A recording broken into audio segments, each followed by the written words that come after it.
Tudo começou na Torre de Babel.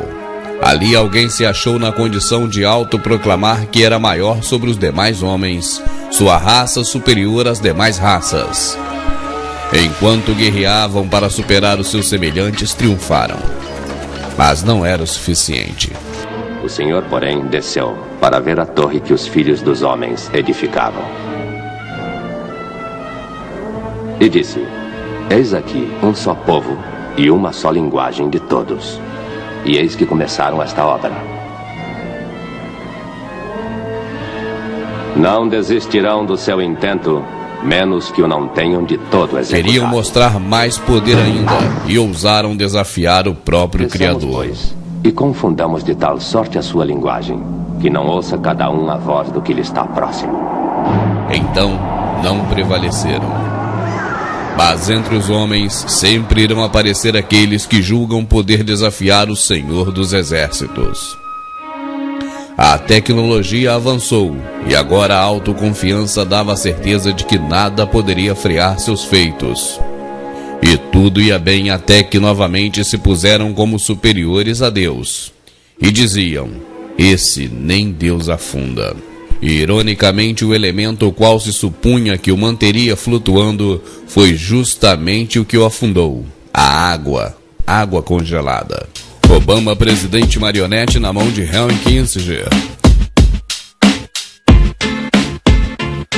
Sometimes my rhymes are far out and you might as well be shouting to come closer. I'm supposed to rock mics with one thing in mind, but if I'm signed. Esse vídeo postado na internet é uma crítica ao controle exercido pela elite global sobre o governo americano, que realizou durante a última semana de julho a edição do NLE 2009, exercício em nível nacional, que desta vez contou com a parceria inédita de outros países, como Inglaterra, México, Canadá, Alemanha e Austrália, sob a supervisão da temida FEMA. Durante os exercícios, coisas estranhas aconteceram. Foram vistos aviões sem som que não são captados pelas câmeras de vídeo. Viu-se clarões estranhos nos campos da FEMA. Uma névoa sinistra e fedorenta apareceu em algumas cidades.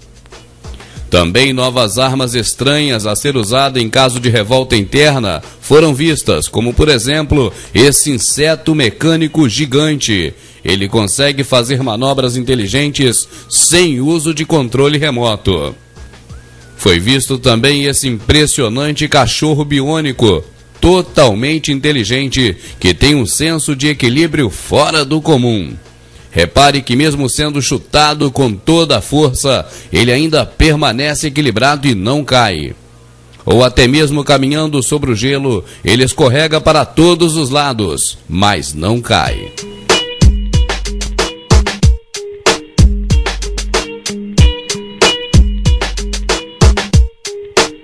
Seu senso de equilíbrio é 100 vezes superior ao humano. Diferente dos animais que têm apenas 2 olhos, esse aparato enxerga em todas as direções, inclusive acima e abaixo, e consegue caminhar em locais acidentados com perfeição superior à de humanos. Ele teria diversas utilidades, como dispersação de tumultos, entrar em locais contaminados, servir de bomba, invadir fortalezas atirando para todo lado, caminhar em campo minado, efetuar prisões e manter guarda de prisioneiros, entre muitas outras utilidades. Durante a realização destes exercícios em nível nacional, aconteceu um acidente real na cidade de Bryan, no Texas, quando uma indústria química explodiu e vazou fumaça química por toda a localidade. Isso forçou a FEMA a evacuar a cidade, removendo 70 mil moradores de suas casas, e serviu como um teste real de capacidade da FEMA em lidar com uma situação de evacuação em massa.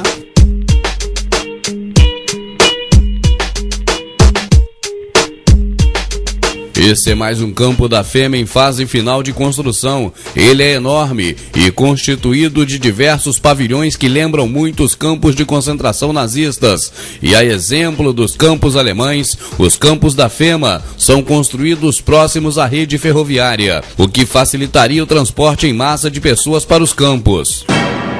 Esses caixões, cada um deles, cabe até 4 seres humanos dentro.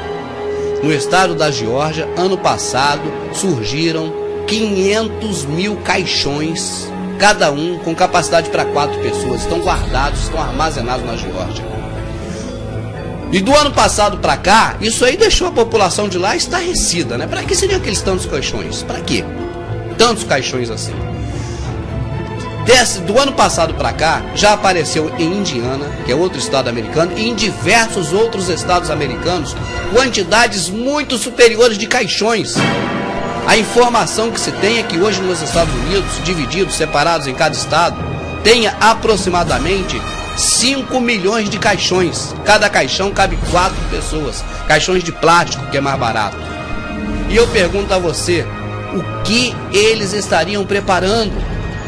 Para que seriam esses caixões? Senhor Jesus, tenha piedade de nós, Senhor Deus. We are your coffins, which you paid for, with your tax money. There are millions of them waiting for you in different states across the country. Each coffin can hold 3 or 4 people, and most of you will be crammed into one right after martial law is declared in America. The master plan of this satanic group of puppets is a new world order. Their goal is to kill 90% of the world's population, so they can better control the rest of us, and they will start in America. They have already built many industrial ovens inside the FEMA death camps. These ovens will be used to get rid of the dead bodies. However, eu vou parar essa reportagem por aqui porque ela tem 20 minutos. Os dos judeus, e marcaram também os judeus. Usaram o hexagrama, que nós já falamos aqui nesse DVD, em demais DVDs também falamos sobre isso. É um símbolo satânico, é um símbolo de deuses cultuados no Oriente Médio, diversos deuses. Por que que o hexagrama é um símbolo satânico? E as pessoas erradamente conhecem como estrela de Davi, chegando mesmo a ter denominações evangélicas que utilizam o hexagrama como símbolo da sua igreja. O que é o hexagrama? Ele é uma pirâmide apontando para cima e outra pirâmide apontando para baixo. Repare que é o mesmo gesto da estátua de George Washington, o mesmo gesto do cabeça de bode, apontando para cima e para baixo. Significa assim no céu como na terra. É a tentativa de Satanás de ser maior do que Deus, assim no céu como na terra. Esse é o real significado do hexagrama. Nos uniformes que colocaram nos judeus nos campos de concentração, algumas vezes utilizavam só a parte do triângulo apontando para baixo, para o chão, e outras vezes as duas partes, formando o hexagrama. Então os soldados do regime fascista de Hitler não é símbolo cristão. Esse símbolo não consta na Bíblia. Esse símbolo consta em outros locais. Símbolo do deus Dagon, uma entidade pagã, e que é homenageado ainda hoje no Vaticano, onde os líderes da Igreja Católica utilizam o chapéu, que é uma homenagem ao Dagon. Então, se você tem o peixinho como símbolo cristão, corre dele, porque não oficialmente, mas especula-se que há a possibilidade dele ser usado para marcar os cristãos para a morte. No estado da Geórgia, também tem os caixões da FEMA. Os caixões da FEMA estão centrados basicamente no estado da Geórgia. E coincidência ou não, em 1910, neste mesmo estado da Geórgia, reuniram-se as famílias Illuminati. Lideraram essa reunião, foi uma única reunião, foi liderada pela família Rothschild e pela família Rockefeller, que são os principais expoentes dos Illuminati. Nessa época, essas duas famílias eram as líderes, como são até hoje, dos bancos que forneciam dinheiro para os Estados Unidos na época e que hoje fornecem para o planeta inteiro, por bem dizer, ou quase o planeta inteiro. E o que aconteceu nessa reunião? Participaram as famílias Illuminati, os senhores do mundo, liderados pelos Rothschild e pelos Rockefeller. Eles criaram nesse ano a Reserva Federal Americana, o Banco Central Americano. Um banco privado, não é do governo. E o que ocorreu naquela reunião? Chamaram, além das famílias que comandam o mundo, também os proprietários de bancos, que faziam competição entre eles próprios, chamaram para um acordo, para uma negociação. Nessa época, eles já patrocinavam cada um seus candidatos ao Senado, à presidência da República Americana. Só que a partir de então, proporam a criação da Reserva Federal. E com esse banco, eles teriam então agora uma ordenação dos trabalhos, um trabalho melhor organizado. Em termos práticos, podemos dizer que eles estavam ali formando o cartel dos banqueiros, que existe até os dias de hoje, que controla a economia mundial nos dias atuais. Para que esse cartel de banqueiros, a Reserva Federal, tivesse um respaldo perante a questão jurídica, eles movimentaram todo o seu contingente de políticos que estavam nos cargos públicos para prepararem a partir de então as leis que dessem respaldo a essa iniciativa da criação do Fundo de Reserva Americano, do Banco Americano. E aí, como é que a coisa começou a funcionar de lá para cá? Eles tiveram a oportunidade, então, a partir desse ano importante para eles, ano 11, 1910, de começar um processo de fabricação de dinheiro que existe até hoje. Eles geram dinheiro a partir do nada. Alguns estudiosos chamam de efeito Mandrake, uma alusão ao personagem dos quadrinhos dos anos 40, que conseguia fazer aparecer coisas com passe de mágica tirando da sua cartola. É assim que até hoje é feito o dinheiro. Eu vou fazer aqui um raciocínio básico sobre isso. Vamos abolir nesse raciocínio todos os termos técnicos que eles usam. E por que usam termos técnicos? Para que nós não possamos entender do que eles estão falando. Até mesmo quando tem que noticiar alguma coisa sobre essas questões, com esses termos técnicos, nós ficamos ausentes. Nós ficamos aquém do que eles estão realmente querendo dizer, porque nós não compreendemos os termos técnicos deles. Mas vamos para uma análise bem simples, que é também, você sabe, o comum aqui nesse trabalho que nós fazemos. É transformar as coisas mais complicadas de uma forma mais simples, para que o entendimento seja mais fácil. Como o governo trabalha com o Fundo de Reserva Americano, com a Reserva Federal, o banco do cartel de banqueiros? O governo americano, no princípio era o governo americano, hoje são basicamente todos os governos do mundo, incluindo o nosso país, o Brasil. Vamos começar do seguinte princípio. O governo gasta muito mais do que arrecada com impostos. Esse é o princípio. E volto a dizer, é uma análise bem básica, bem superficial, bem prática e bem simples para que o entendimento seja facilitado. O governo, e eu vou tirar como exemplo o governo americano para ficar mais fácil, gasta mais do que arrecada em impostos.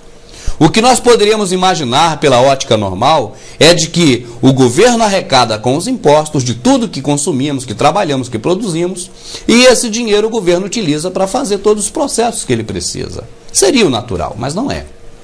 O governo gasta muito mais do que ele tem para gastar. E como ele faz para gastar o que ele não tem? Pega emprestado.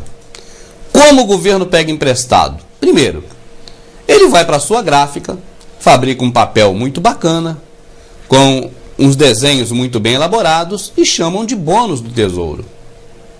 Aqueles papéis, que na verdade são papéis que eles fazem na gráfica deles, que não é o dinheiro, não é a nota, com esse papel ele chega e num banco privado, no fundo de reserva, no cartel dos banqueiros da Wall Street, onde imperam Rothschild, Rockefeller e demais famílias Illuminati, chega lá e pede, por exemplo, $1 bilhão. Antigamente, o presidente do banco assinava um cheque. Cheque que também é papel, não é dinheiro. Hoje, com a tecnologia, usam números no computador. E, no passe de mágica, o governo americano agora tem mais $1 bilhão na sua conta para poder gastar da forma que o governo achar melhor.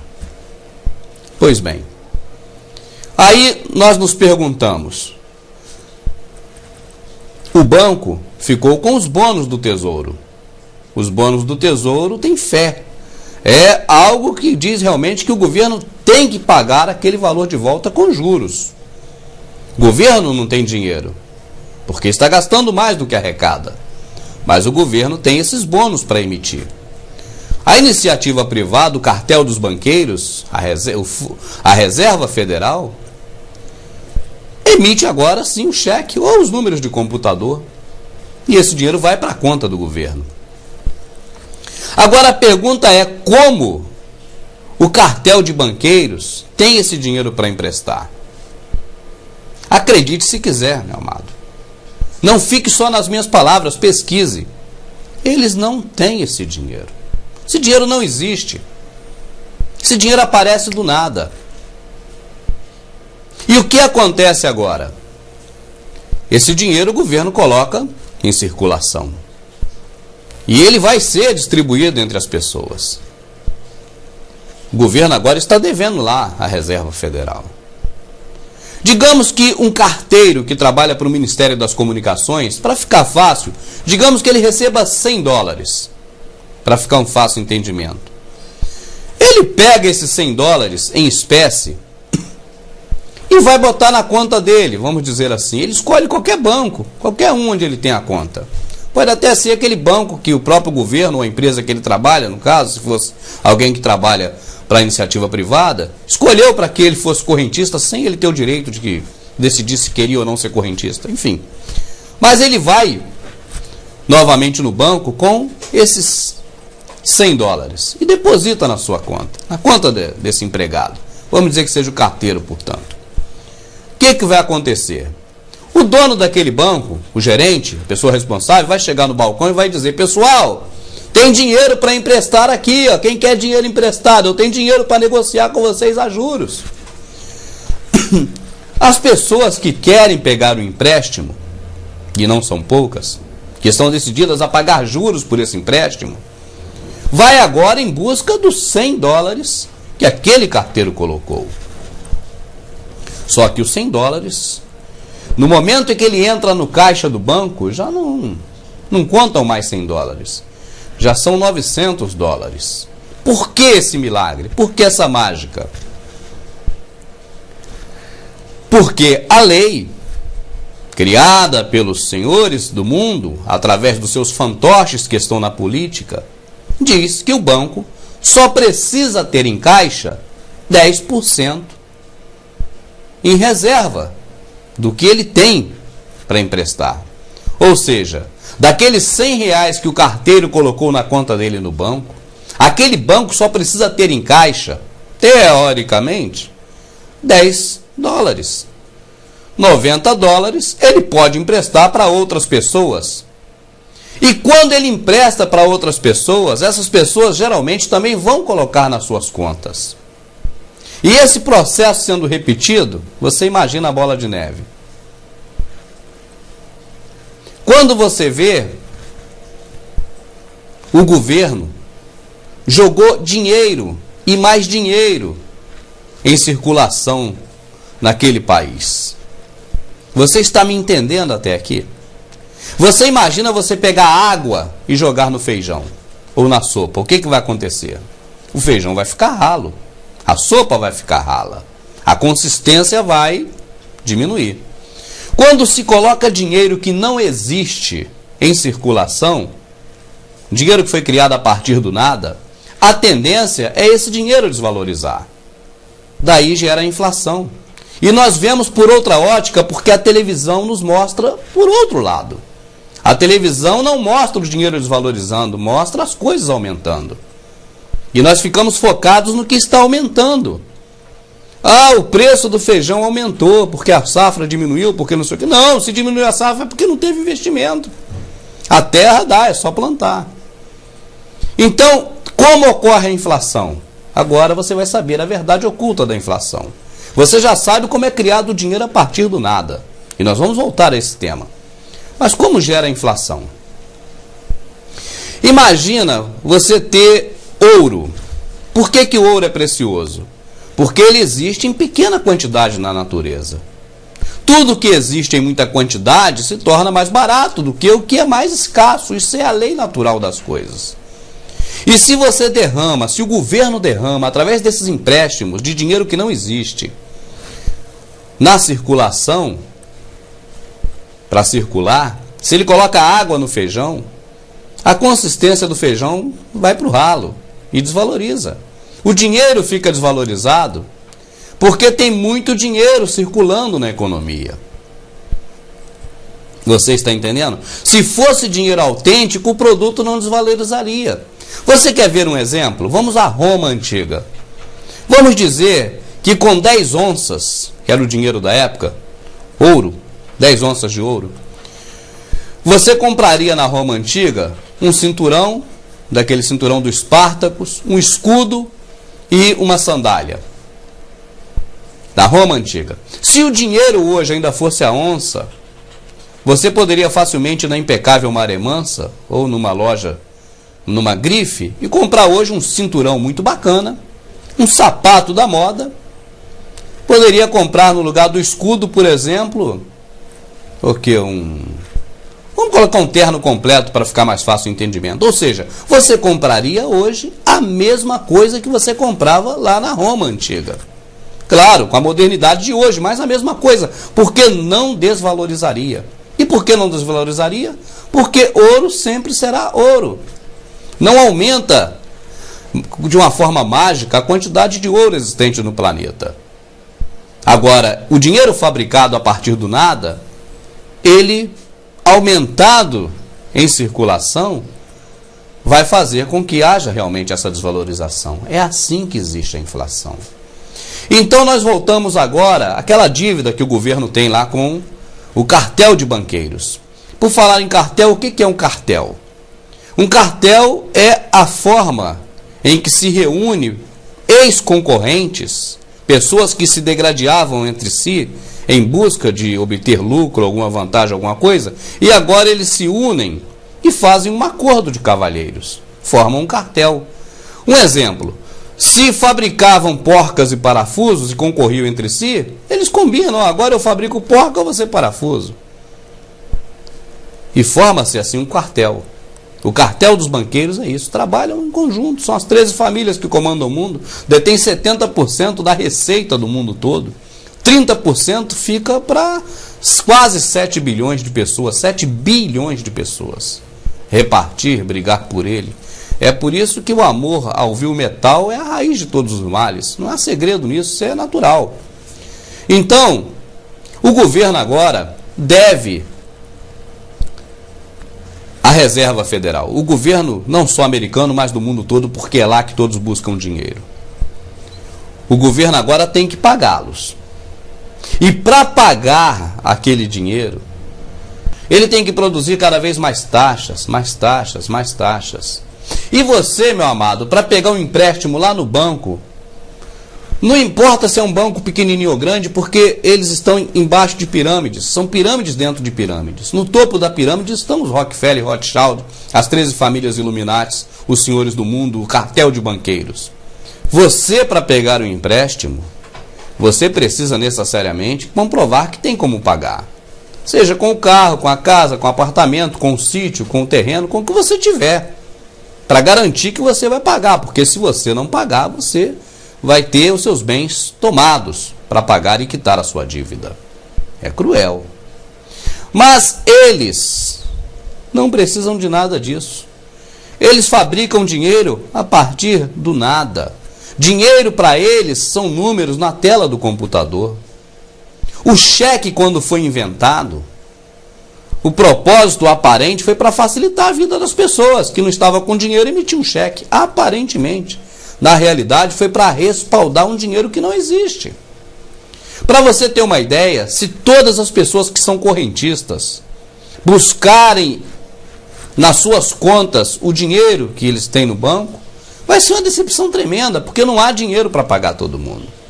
Não há dinheiro em espécie. Não há papel, não há moeda. Só há números em computador. Isso eles não querem que você saiba de maneira nenhuma. Eles não querem que você veja isso. E é por esse motivo que ridicularizam as pessoas que querem mostrar essa verdade para você. E, se possível, até matam. Porque é algo muito sério. O sistema, o pilar do mundo, está baseado hoje nesse sistema mentiroso que eles criaram para nos iludir. A televisão é a maior fonte de distração hoje, não é à toa. É para não deixar você pensar, é para pensar por você. Porque se você pensar, você acaba vendo o que eles têm feito. E é algo terrível. É algo terrível. O governo federal, eu não estou falando mal do meu governo não, que eu amo o meu presidente da República, mas o governo federal de todos os países, eles são obrigados a inventar cada vez mais taxas, cada vez mais impostos, para poder ir pagando aquilo que eles devem lá, que nunca vão pagar.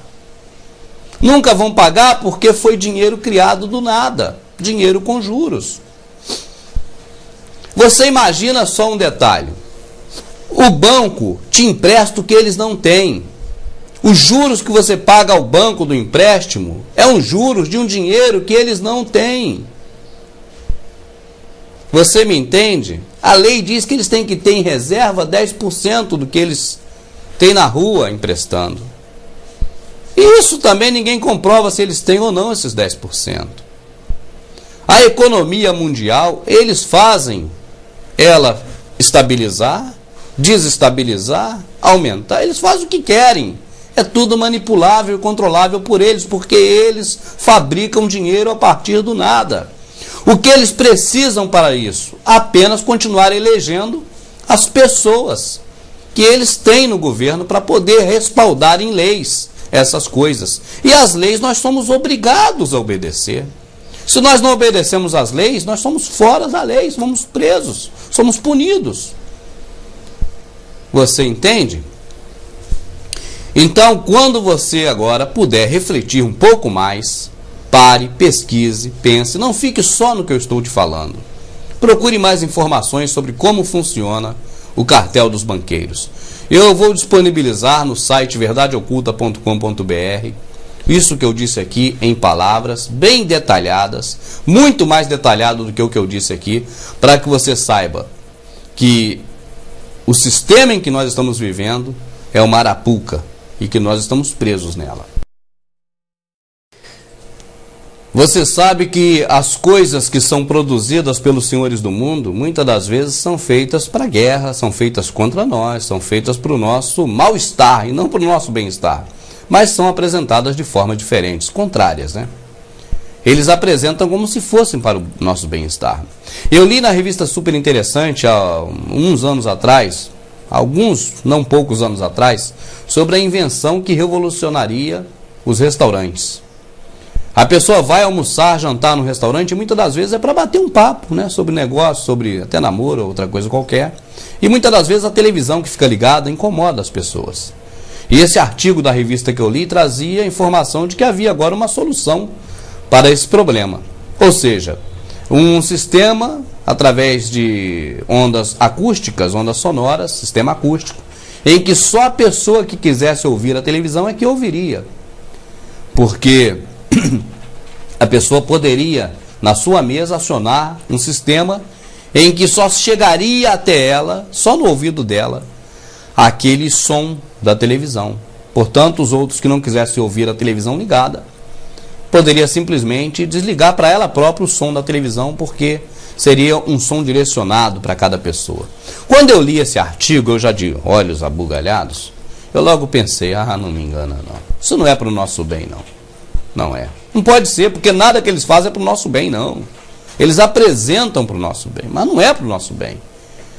O fundamento não é esse. Você vê, por exemplo, a internet. É uma arma de defesa, né? E depois de muito tempo foi nos apresentado como algo que está aí hoje e está sendo, inclusive, muito útil, né? Não deixa de ser. Mas foi criado como arma de guerra. Não sei até quando a internet vai ser útil também, porque o senador Rockefeller, ele está no Congresso lá, toda reunião, toda sessão do Congresso americano, o Rockefeller, senador, está lá se colocando totalmente contra a internet, querendo acabar com a internet. Ele diz, inclusive, que ela não deveria nem nunca ter existido. Bom, mas resumindo, quando eu vi essa matéria na Super Interessante, eu logo pensei, tem um lado podre disso.